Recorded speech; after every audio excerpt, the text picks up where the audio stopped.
আসসালামু আলাইকুম। তো বছরের প্রথম দিন সবারে অনেক অনেক শুভেচ্ছা জানাইতেছি। কিন্তু ভাই, যে বছরের প্রথম দিনে এসে এরকম একটা ভিডিও বানিয়ে দিব ভাবতে পারি না। কারণ হলো কি ভাই, আমরা বাঙালিরা যারা আছি এটি কোনো মানুষের কাতারেই করি না। খেললে কই তার জীবন কালকে রাত্রে মানে হ্যাপি নিউ ইয়ার যারা করছে, তো ওইখানে বেশিরভাগ এটা শহর শহর এলাকায় বেশি আতশবাজি ফুটাইছে।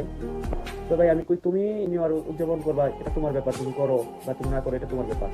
তো তুমি নতুন বছর দ্বারা এমন ভাবে বরণ করে নিও না যে তোমার এই বিয়ের কারণে আরো 10 জন মানুষের ক্ষতি হয় বা আরো 10 জন মানুষের বা তোমার লেগে অসুবিধায় পড়ে। তাহলে তুমি নতুন বছর কেমনে বরণ করে নিবে? তো আমরা বাঙালি গো, আমাদের একটা স্বভাব খারাপ আছে যে আমরা যে কি আগে পরে কি হয় না হয় এটি ভুলে যাই, যখন একটা ধাপ আইব তখন আমরা এটা ভুলে যাবো। এই ডিসেম্বরে আমরা কিন্তু অনেক অনেক মানুষকে হারাইছি, মানে আমাদের দেশের যে হিসাবে দেশের অনেক জনপ্রিয় মানুষকে আমরা হারাইছি। কিন্তু কালকের আগের দিন এই কথাই কই যে আমার সাবেক প্রধানমন্ত্রী বেগম খালেদা জিয়া জানাজা গেল। তো ভাই, কালকে সবাই অনেক মানুষ গেছিল জানাজা দিতে। তো আতশবাজি মাজুবাজি ফোটায় কি লাভ ভাই? কি লাভ?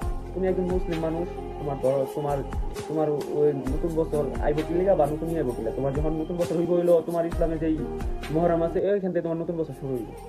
তুমি হ্যাপি নিউ ইয়ারের নামে ই কইরা তুমি আরো 10 জন মানুষের ক্লান্ত করতেছো, 10 জন মানুষের ই করতেছো। অনেকে বাচ্চাগুলো আছে, ছোট ছোট বাচ্চাগুলো আছে, এই সময় তোমরা ধুমধাম করে তোমরা আতশবাজি ফুটাইতেছো।